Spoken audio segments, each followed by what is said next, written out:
What are the signs of subtle media bias? Imagine trying to get a clear picture of a story, but some details are missing or presented in a way that nudges your opinion without you realizing it. That's what subtle media bias is all about. It sneaks into news stories in ways that are not obvious but can still influence how you see candidates and issues. When you're first learning to research candidates or issues, spotting these signs can help you avoid being misled. One common sign is bias by omission. This happens when a news story leaves out important facts or viewpoints.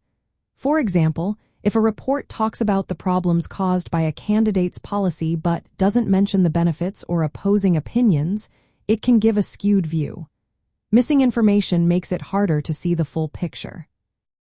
Another sign is bias by selection of sources. When a story only quotes experts or people who support one side, it can create a one-sided impression. If a story about a new law only includes critics and ignores supporters, you don't get a balanced view. Good reporting includes different voices to give a fair picture.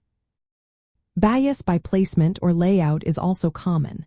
If a story about one candidate is front and center, while similar stories about another candidate are buried deep inside or shown at odd hours, it influences what you notice first.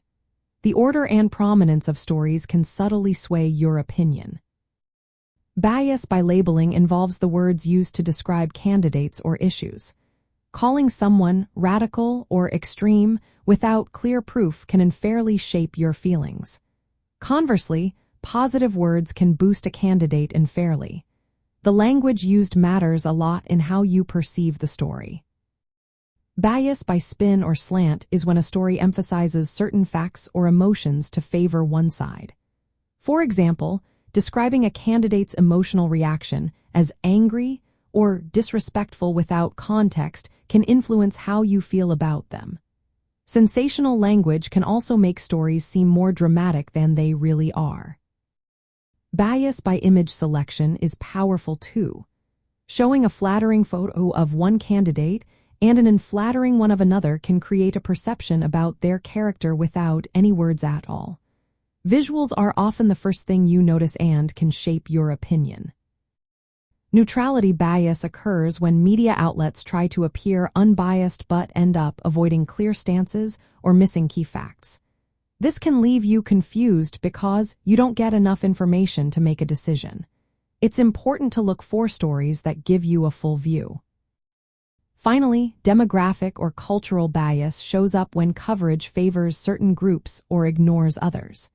If a story focuses mainly on urban issues and overlooks rural concerns, it can skew your understanding of a candidate's platform. To spot these signs, check multiple news sources with different perspectives. Notice if important facts are missing or if certain voices are overrepresented. Pay attention to the words and images used to describe candidates. Remember, even well-meaning outlets can show subtle bias, so cross-checking helps. Combining information from different sources helps you see the full story and make better choices when voting. Recognizing these signs helps you become a more critical and informed voter.